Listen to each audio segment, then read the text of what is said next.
Salam Indonesia, salam Nusantara dari Sabang sampai Merauke, dari Miangas sampai Pulau Rote. Mantala iman kita, mantala kasih kita, mantala pengharapan kita tentunya dalam Yesus Kristus menjadi Tuhan dan Juru Selamat kita dan Juru Selamat dunia. Jangan katakan bahwa Yesus bukan Tuhan, jangan katakan pula bahwa Yesus bukan Juru Selamat. Dia adalah Tuhan, dia adalah Juru Selamat. Kalau engkau percaya, engkau akan diselamatkan. Engkau tidak percaya, engkau akan dihukum.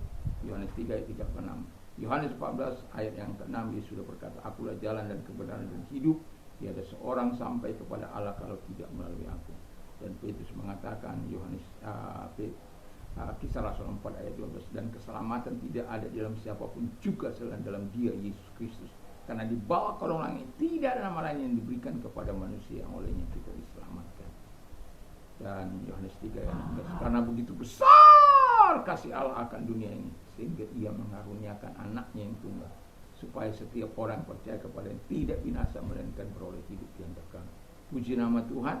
Dan juga saya mengatakan, dengan hati percaya engkau dibenarkan, dengan mulut mengaku engkau diselamatkan. Mantap!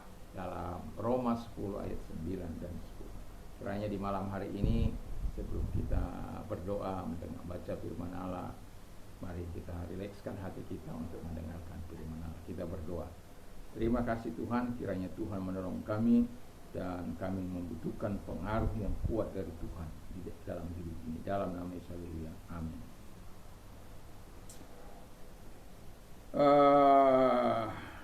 Tema kita adalah membutuhkan pengaruh yang kuat dari Allah. Saya akan bacakan ayat 16.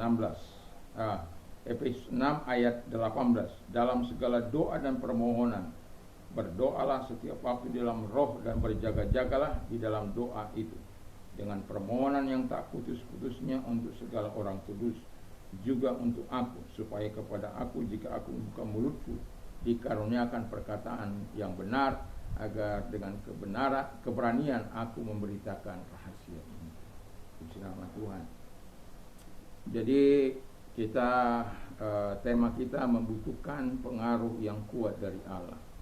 Orang yang membutuhkan pengaruh yang kuat dari Allah, kalau saya dan saudara mau membutuhkan pengaruh yang kuat, bukan karena kebaikan Anda, bukan karena kegantengan ada pengaruh, ada hal atau kecantikan Anda, atau lobby Anda mempunyai pengaruh yang kuat dari Tuhan, tidak.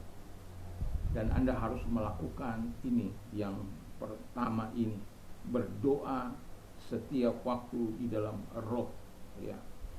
Jadi kalau kita berdoa setiap waktu dalam roh, kita tahu bahwa kalau Anda baca dalam Roma 8, 26, 28, di sana dikatakan bahwa roh itu menyatakan, menyampaikan segala keluhan-keluhan kita, kelemahan-kelemahan kita kepada Allah. Di ayat 27, Tuhan menyelidiki hati kita. 28-nya dikatakan Allah turut bekerja dalam segala sesuatu bagi orang-orang yang mengasihi dan yang terpanggil sesuai dengan rencana Allah. Jadi Allah, roh itu membantu kita untuk menyatakan.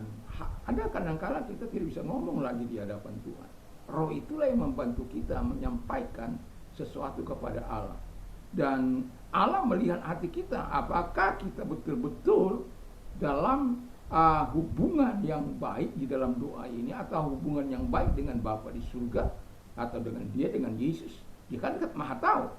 Jadi ketika kita satu sifat dengan Dia, kita betul-betul bahwa betul-betul menginginkan sesuatu daripada Dia, dan Dia akan menyatakan itu.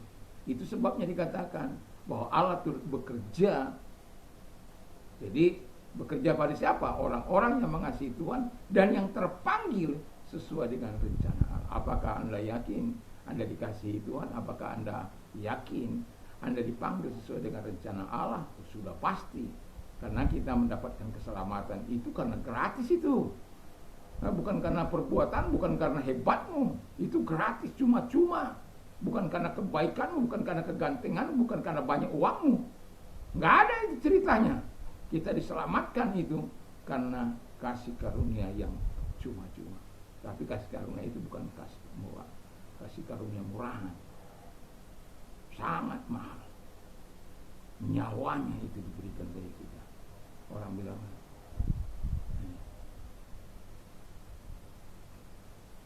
kasih tanpa batas. Nah, jadi kita harus berdoa setiap waktu dalam roh, karena rohlah yang dapat membantu di dalam kelemahan kita. Allah mengetahui maksud roh tersebut. Itu sebabnya apakah kita satu hati dengan Dia, dan ketika satu hati dengan Dia, maka Bapa akan menjawab. Allah itu akan menjawab segala permohonan-permohonan kita. Apalagi kita membutuhkan pengaruh yang kuat dari Allah dalam dunia ini. Kita tidak, kita katakan kan kita tidak cukup berpengaruh ketika kita berada di luar Kristus. Tapi ketika kita berada di dalam Kristus, kita sudah cukup melihat pengaruh yang Tuhan nyatakan di dalam kehidupan kita. Dan itulah perlunya kita jaga terus dengan cara kita berdoa. Lalu kemudian berjaga-jaga di dalam doa. Mengapa setelah kita berdoa, kenapa kita perlu berjaga-jaga di dalam doa kita?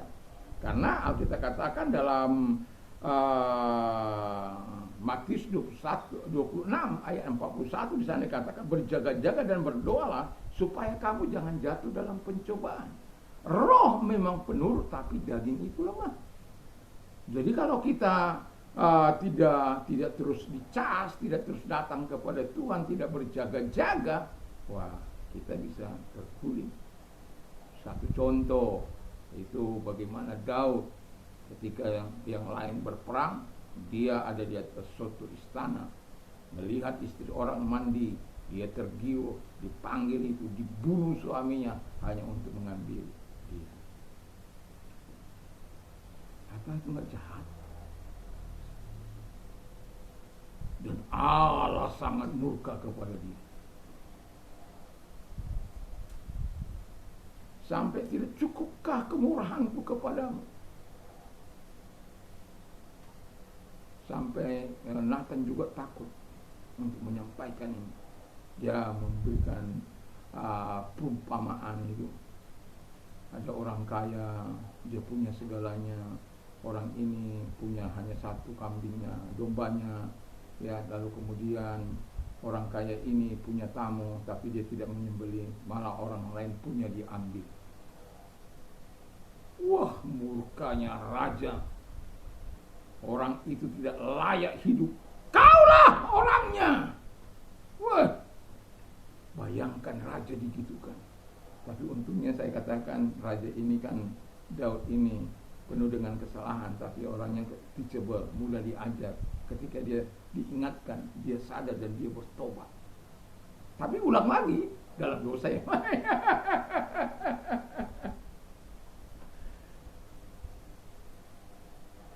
Tapi satu hal prinsip yang dia punya, dia katakan, aku tidak akan pernah menjamah orang yang diurapinya. Dia tahu bahwa Saul sudah ditinggalkan oleh Tuhan, roh Allah.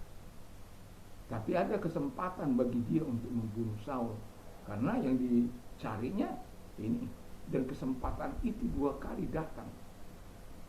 Apakah dia bunuh? Tidak. Pengikutnya yang diajak bersama dengan dia maunya membunuh. Tapi apa urusannya?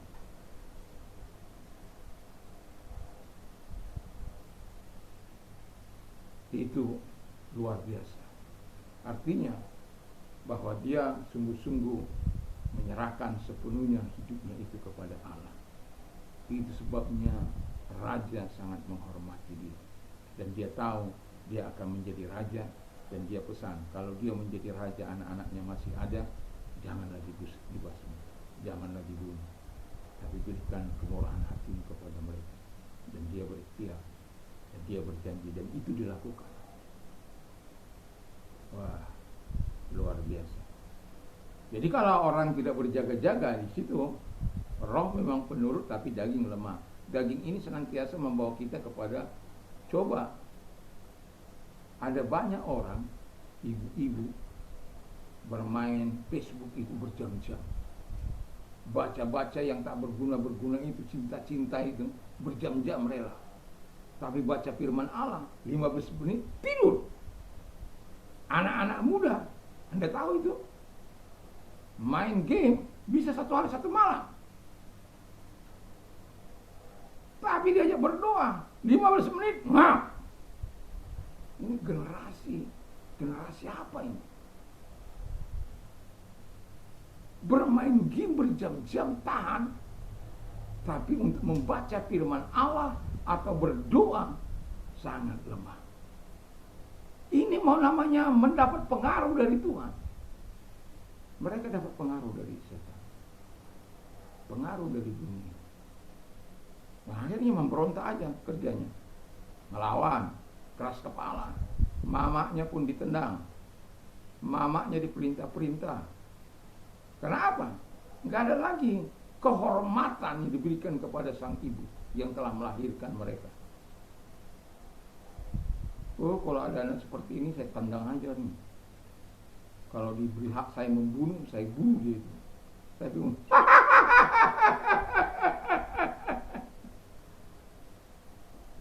Saya paling tidak suka kalau orang merendahkan ibunya. Itu betul saya nggak suka.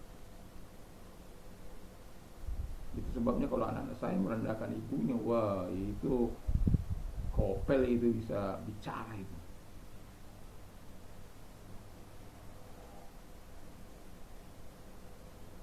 Saya aja suaminya tidak seperti itu, tidak apa. Kok enak-enaknya dia, mamaknya yang melahirkan dia yang apa. Kok enak-enaknya dia melawan, sudah dikasih makan, dimasakin. Kalau yang enak-enak sama mereka, yang gak enak-enak sama dia. Tapi karena begitulah, akhirnya memang apa enggak kita ajar dengan kebenaran. Tapi kenapa bisa bertumbuh? Ada lalang, ada gandum. Dan yang lebih tampak itu lalang. Kita katakan kalau ditarik, gandum itu ikut tercabut, lalangnya dan gandumnya bisa mati sekalian. Makanya untuk mengatasi itu apa? Doa. Kita sudah bisa pernah melihat banyak orang yang berdoa. Saya salah satu contoh. Ketika saya hidup dalam pemberontakan dan saya bertanya kepada mama saya, kenapa sih mama memberi saya nama Simon itu? Saya tidak siap memikul nama itu. Dan saya tidak suka juga dengan nama itu. Nama saya itu kalau di surat CD itu Jonder Mangapul Simanjunta. Maksudnya mama saya itu supaya kamu menjadi penghibur seperti Simon Petrus itu. Dan itu saya langsung tanya kepada mama saya, kenapa sih? Kenapa nggak bikin nama saya John Lennon? Atau Andrew kah? Atau apa ya? Yang mantap-mantap itu. Tapi setelah itu saya bangga. Ternyata doa mama saya itu akhirnya setelah saya merantau akhirnya jadi juga. Apakah saya senang? Mulanya tidak. Tapi setelah 2 tahun mengalami panggilan, menolak panggilan itu, setelah saya menyerahkan, aduh kenapa enggak dari pertama saya menyerahkan. Tapi teman saya bilang, semua ada rencana Tuhan. Jadi kalau engkau sudah suka berdoa, jangan pikir jangan enggak perlu berdoa lagi. Setiap hari, ya kalau ada jam-jam luangmu, gunakan itu. Dan yang ketiga kata firman Allah, berdoa dengan tak putus-putusnya untuk orang kudus. Nah, ini kan kadang-kadang kita lupa untuk orang-orang kudus berdoa. Yang kita minta kebutuhan kita saja. Kebutuhan. Enggak salah sih. Tapi janganlah, ingat itu Allah tidak katakan untuk orang kudus juga. Dan untuk pemberita Injil juga itu loh. Yang keempat itu, sekalian saja. Itu juga perlu didoakan.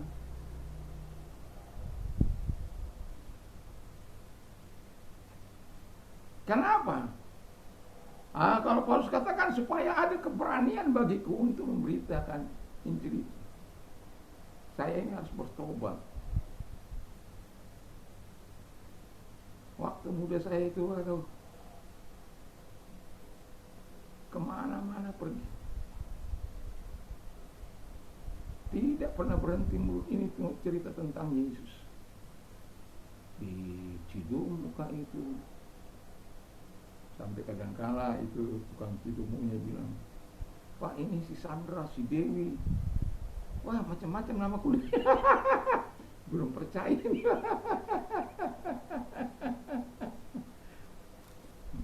Terus saya bilang, iya dia belum percaya, bagaimana dia mau percaya, tuannya aja belum percaya. Nggak bisa dong anak buah percaya baru tuannya percaya, nggak bisa. Tuannya dulu baru itu. Sambil jok ya. Di mobil, di pesawat, di toko-toko. Apalagi lagi mengantar istri saya belanja, apa saja dia belanja. Makin lama dia makin senanglah saya. Tapi kalau sekarang dia makin lama kali.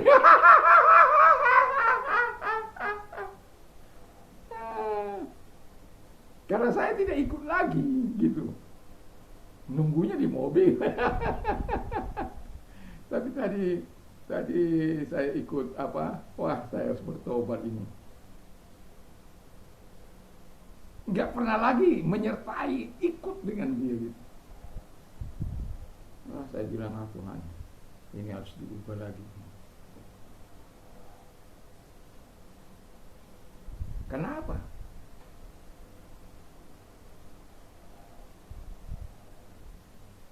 Kita berubah. Tuhan tidak pernah berubah. Dulu, sekarang, sampai selama-lamanya. Tuhan tidak pernah berubah. Kita berubah. Tak mau berdoa lah untuk orang kudus, tak mau berdoa lah untuk para penginjil. Jadi kita perlu doakan. Saya kadang-kala bilang, saya menangis karena kalian itu sama anak saya. Kalau udah tidak sungguh-sungguh dengan Tuhan.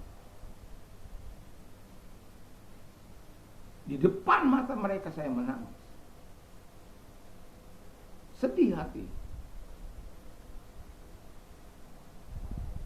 Mau ditangani kan sudah besar.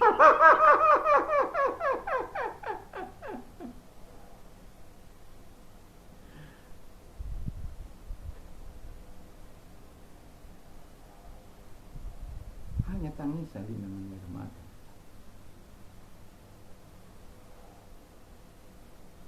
Kadang-kala saya bawakan kepada saya, ya saya juga 27 tahun.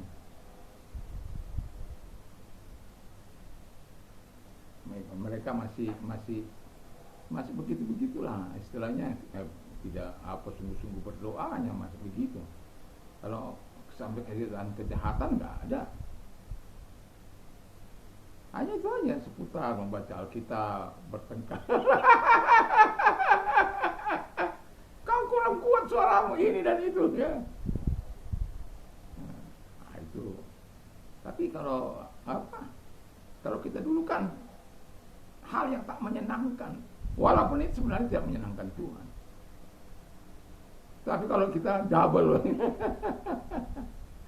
Dan itu sebabnya ya saya menyediakan waktu saya untuk berdoa bagi orang-orang kudus. Bukan hanya itu, bagi raja-raja, bagi pemimpin-pemimpin. Dan itu sebabnya kalau pemimpin itu sudah enggak becus, pemimpin itu sudah enggak melakukan, dia membeda-bedakan, itu saya berperkara dengan Tuhan. Yang menaikkan kan menurunkan, itu Tuhan. Dia berperkara saja dengan Tuhan. Semoga Tuhan bisa melakukan apa yang kita rindukan. Jadi jangan, enggak apa-apa, itu sudah biasa itu. Jangan.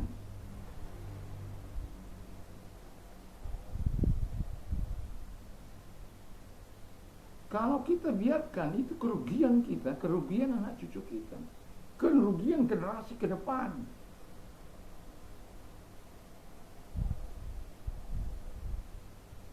Dan sebenarnya saya dorong anak-anak saya untuk berpolitik praktis. Karena politik itu harus digarami, diterangi. Siapa? Ya anak-anak Tuhan.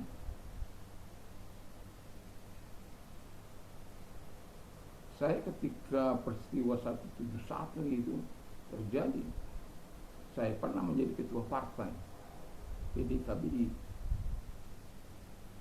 Saya bawa sampai ke seluruh NTB ini.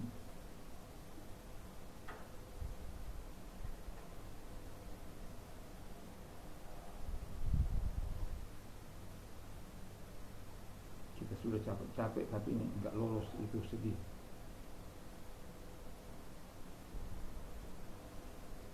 Tapi hanya untuk memberikan perlawanan saja, itu aja, perlawanan politik. Makanya setiap kali saya nggak pernah takut untuk menyatakan saya keputusan saya. Kenapa? Kalau kita tidak terlibat, kita susah.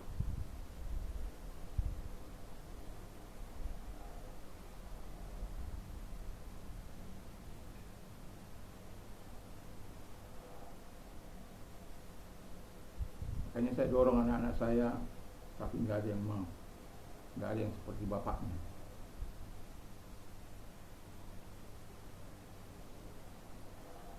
Harus berani bicara kalau itu.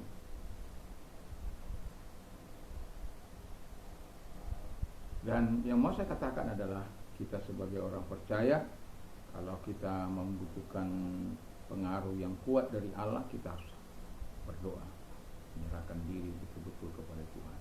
Percayalah, doamu tidak akan pernah sia-sia. Jangan pikir kau berdoa, berpuasa, nangis di hadapan Tuhan tidak ada arti.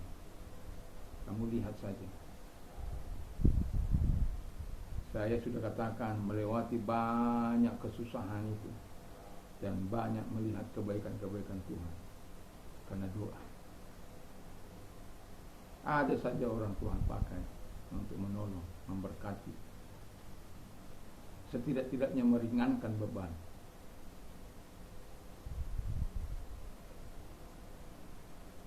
Kenapa? Kita juga melakukan hal sama yang tidak berat bagi saya buka air hari-hari ini. Berat bagi saya tidak meminta sewa di tempat kadang godaan itu datang, tapi kembali kepada Tuhan. Kenapa saya mikirkan orang-orang yang kepentingan saya? Orang banyak yang susah dari saya, banyak menderita dari saya. Kalau selama ini Tuhan cukupkan, kenapa saya harus ragu atas pencukupan Tuhan? Dan bukan tanpa pergumulan di hari-hari ini, tapi saya bisa melihat bahwa Tuhan itu masih tetap ada. Sebenarnya sampai orang bilang saya, kamu bodoh, kamu punya rumah besar tapi tak mau dikontrakkan. Padahal kalau dikontrakkan kan lumayan, itu setidaknya meringankan. Tapi bagi saya itu anugerah dan kebaikan Tuhan, dan kita juga harus memberi dengan kemurahan dan kebaikan Tuhan. Sampai hari ini saya bersyukur bahwa Tuhan itu ketika kesusahan datang selalu. Makanya saya katakan, orang yang suka menolong dalam kesusahannya, Tuhan juga akan menolong dia dalam kesusahannya. Percayalah, pasti datang pertolongan tepat pada waktunya. Karena apa? Kau orang-orang yang berpengaruh di hadapan Tuhan dan di hadapan sesama. Mari, bukan berarti kau lebih hebat dari Tuhan, bukan. Karena engkau taat, menyenangi, suka menyenangkan hati Tuhan, dan Tuhan suka padamu, dan Dia akan memberikan yang terbaik. Satu contoh, ketika saya sakit, tinggal tumpang tangan saja. Apakah terus dijawab? Kadang-kadang enggak, harus bergumul, harus berpuasa. Tapi yang jelas Tuhan menolong, Tuhan menyembuhkan. Tidak perlu saya pergi ke dokter. Ponakan saya itu kalau sudah Nggak perlu itu katanya. Karena dia dokter. Karena seperti itu kalian, jangankan untuk diperiksa tensi saja. Sekarang aja saya sudah berubah diperiksa tensi. Periksa. Tapi saya bersyukur masih tetap sehat-sehat saja itu. Ya, istri saya bilang kalau diperiksa dokter nanti dibilang ini dan itu. Nah itu sebabnya saya bilang bahwa Tuhan itu. Dan saya bersyukur sampai hari ini. Waduh, kalau saya dengar ini orang begini, orang begitu, kita tetap dalam pemeliharaan Tuhan. Yang pasti semua itu karena kebaikan Tuhan dan cinta Tuhan. Tetapi yang mau saya katakan, siapa yang tahu hati kita? Siapa yang tahu jalan pikiran kita? Hanya Tuhan. Dan Tuhan tahu persis apa yang kau lakukan di kamarmu. Tuhan tahu persis apa yang kau lakukan dalam kehidupanmu sehari-hari. Dan saya berharap biarkan itu memberikan dampak yang baik kepada lingkunganmu, kepada kotamu, kepada gerejamu, kepada semua orang. Karena pengaruh Tuhan, nanti kita akan menikmati kasih dan kuasanya, menikmati orang mati bangkit, buta melihat, tuli mendengar, bisu berkata-kata, lumpuh berjalan, lepra lahir, kanker sembuh, segala sakit penyakit disembuhkan oleh Tuhan. Percayalah, Tuhan akan membangkitkan masa itu. Makanya mari kita berdoa, berpuasa, mari kita menangis bersama-sama. Mari kita sampaikan kerinduan kita kepada Tuhan untuk keselamatan jiwa-jiwa. Mari kita doakan orang-orang kudus, mari kita doakan semua orang. Haleluya. Kiranya Tuhan memberkati kita supaya apa? Nama Tuhan dimuliakan. Jangan pernah, sekali lagi saya katakan, jangan pernah untuk kemuliaan, tapi untuk kemuliaan Dia yang telah memberikan kenikmatan hidup bagi kita. Mari kita tunduk Tuhan. Terima kasih Tuhan, biarlah kami menikmati segala pengaruh-Mu, kekuatan-Mu, kuasa-Mu dalam hidup kami, sehingga dengan itu pula kami memberikan kuasa-Mu, pengaruh-Mu bagi dunia ini Tuhan Bapa di surga, dalam nama Yesus. Dan kalau engkau sedang sakit, apapun sakit penyakitmu, engkau sedang apapun, arahkan tanganmu kepada Tuhan, dan dengan iman kita berdoa. Tuhan lihat tangan yang disampaikan kepadamu, engkau tidak mengenal jarak, ruang maupun waktu, datanglah kepada mereka. Dalam nama Yesus segala sakit penyakit yang mereka derita keluar, dan oleh bilu daripada Tuhan Yesus engkau sembuh, oleh kuasa yang engkau sembuh. Percaya engkau akan mengalami kesembuhan Tuhan. Terima kasih buat kesembuhan kepada mereka, dan kepada mereka yang mengalami kemalangan dalam hidup mereka, penderitaan apapun itu Tuhan, baik ekonomi, usaha, pekerjaan mereka, Tuhan memberkati mereka dalam nama Tuhan Yesus Kristus. Segala kalau engkau orangnya, mari angkat kedua belah tanganmu, kita berdoa. Tuhan, lihat tangan-tangan yang diangkat kepadamu, Tuhan menolong, Tuhan memberkati mereka, dan terima kasih buat pertolonganmu, terima kasih buat kebaikanmu kepada mereka, di dalam nama Tuhan Yesus Kristus. Dan terpujilah engkau, dimuliakan engkau, ditinggikan dalam nama Yesus. Haleluya, amin. Selamat malam bagi kita semuanya. Kiranya Tuhan tetap menolong kita ketika kita berdoa, membaca firman Allah, memperkatakan firman Allah. Semoga dikasihnya Tuhan diberikan kepada kita dalam kita beristirahat, sehingga ketika istirahat kita dipulihkan, besok pagi kita boleh bangun menyembah memuji Tuhan dalam nama